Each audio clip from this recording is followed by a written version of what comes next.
Well, hey there, God's people. It's Nicole Spain White with Pure Dominion Ministries, and I'm delighted as always to be here with you, for it's our opportunity to dig into the Word a bit, to be reminded of God's love, your purpose within His big plan, and the dominion power that He provided for us through His love. Yes. Oh my goodness. Listen, I'm so excited to be able to share the Word with you today, and I want to begin with a story. We're going to be in the Psalms today, but this is a sweet story that the Lord reminded me to share with you. And so there was in this little country town, there was this farmer, and all of his family was gone, and he was taking care of his farm, and he had friends, in the town.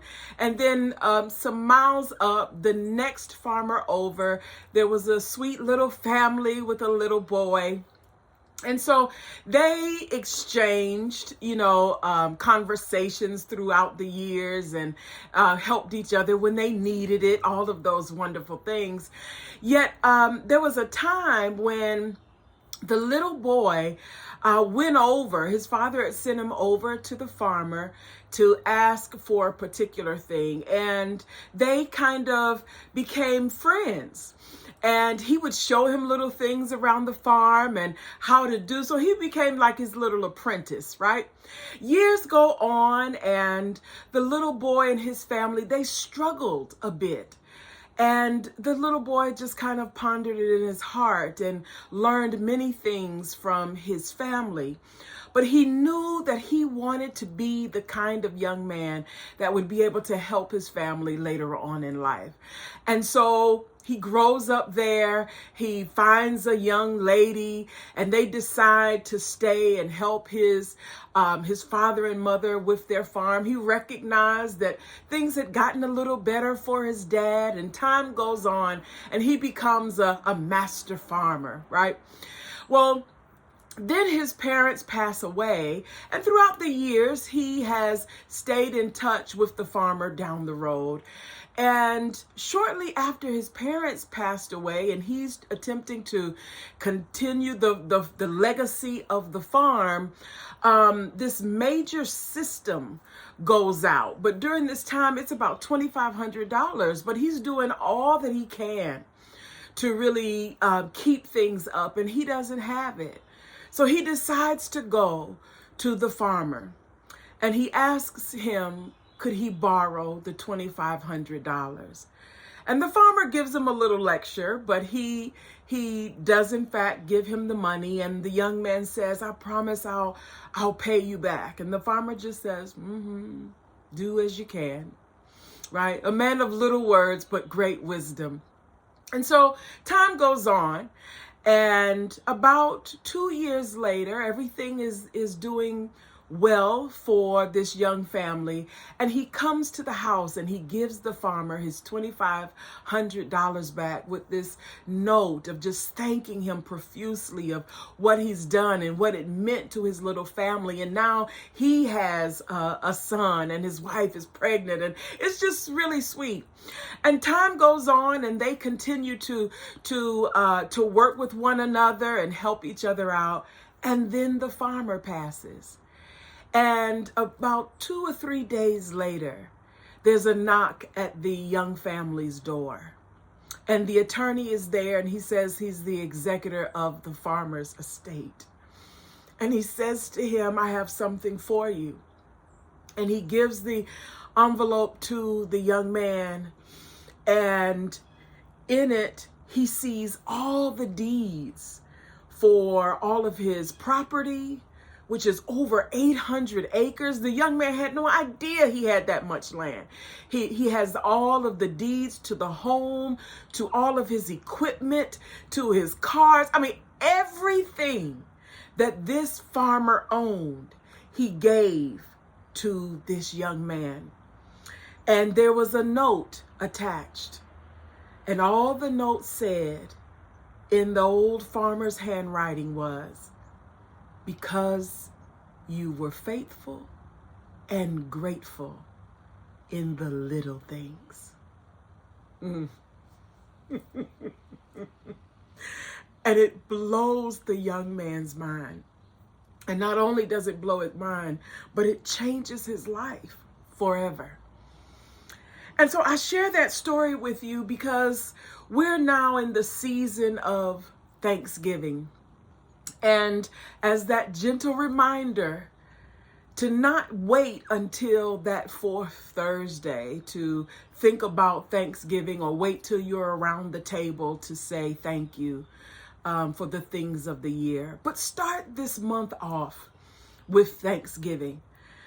And I want to tie it to, because we've been talking about the kingdom of darkness and the kingdom of light, because I want you to understand the power of Thanksgiving, the power of gratefulness. I want you to be able to know that in the kingdom of light, Thanksgiving as a lifestyle can change your life, can cause you to live in a place of gratefulness. So that little reminder of beginning the month with the end in mind, of making sure that you're practicing Thanksgiving, right? Not just during this month, but every day. Again, a lifestyle for you, that God would cause you to live in a place where you're full of thanksgiving. There is power there. And so in Psalm 21, I want to read this, and I want to take a moment and say thank you, because yesterday marked 6 months. And I thank God every day, but certainly I want to take a moment and just say thank you to all of those who just loved on me and supported and prayed, and all of the things that you've continued to do during this time of this cardiac miracle for my life and for my family's life. That my heart and my body and my mind are good. And I want to say thank you. And it's because of God that I can say that He is the one who gives us the victory. And we must say thank you. And as he began to share these verses, the words that came up was don't let up. It's near the end of the year, and some of us may be getting weary. Some of us are coming against things that are day after day. You feel like you've done one thing, excuse me, and here comes another. But be careful how you speak about those things. God, something else may come, but you're going to bring me through that too. But the word today is don't let up. Excuse me. Where is your thanksgiving right now? Is it just something that you do when somebody does something for you? Or is it a part of your lifestyle?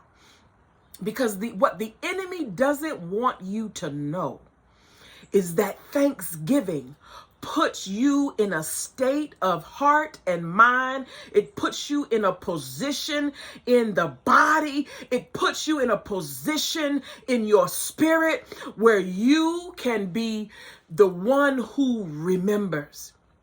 Because that's what Thanksgiving does. Every time you say, oh God, I thank you again for that, what happens? You remember what God has done. So in Psalm 21, it says, oh Lord, the King will delight in your strength and in your salvation, how greatly he will rejoice. He will rejoice. He will give thanksgiving. He will declare. He will continuously share what you have done. You have given him his heart's desire, and you have not withheld the request of his lips. Selah. For you meet him with blessings of good things. Yes, you set a crown of pure gold on his head. He asked life of you, and you gave it to him. This was my scripture this year. Long life forever and evermore.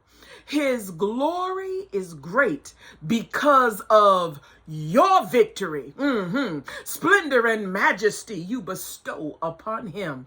You make him most blessed and a blessing forever. You make him joyful with the joy of your presence.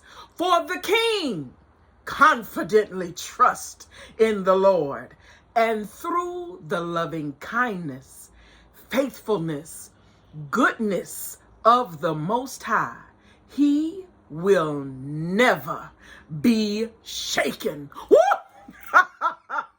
Do you hear that? That's the power of thanksgiving. It's the power of rejoicing. Listen, let's go back up and let's take a minute and just break it down a little bit.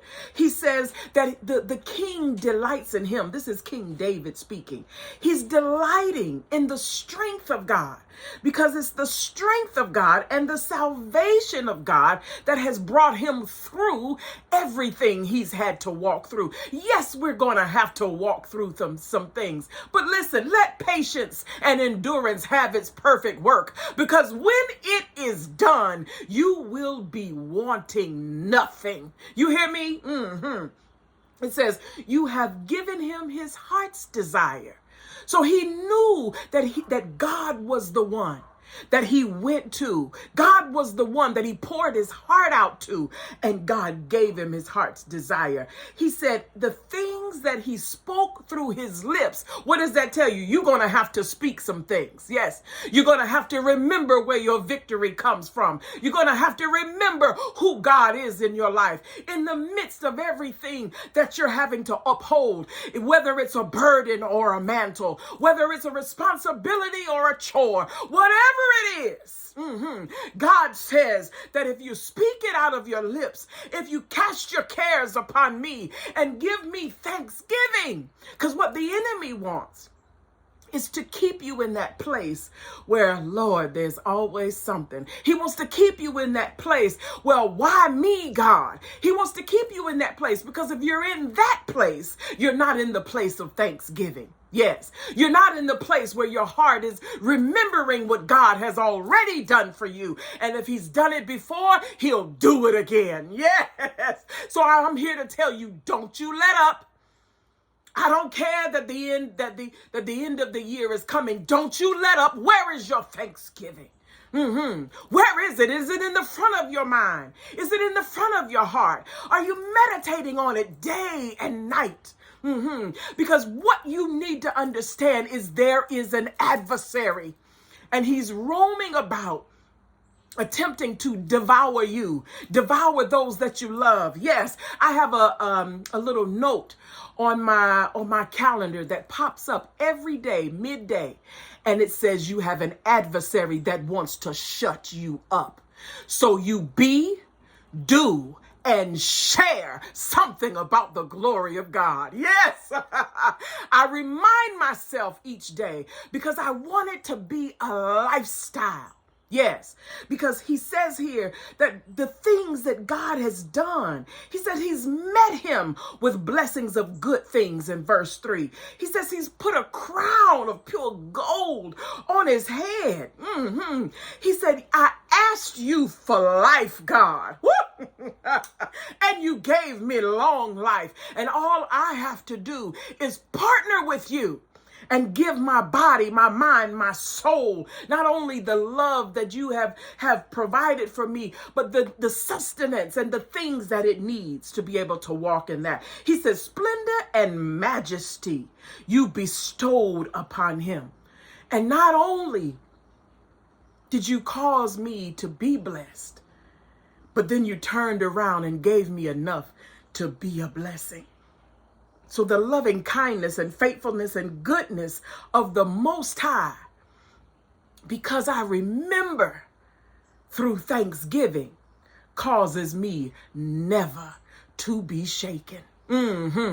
Now, this young man didn't know that his kindness towards this old farmer and helping him out when he needed, the thanksgiving of not only giving him back the money, and certainly in In comparison, 2,500 versus 800 acres was a drop in the bucket. But you've got to remember that your thanksgiving is multiplied in your heart. And therefore, God remembers your thanksgiving so that you can stand in the glory of God. May the grace of God overwhelm you today and always.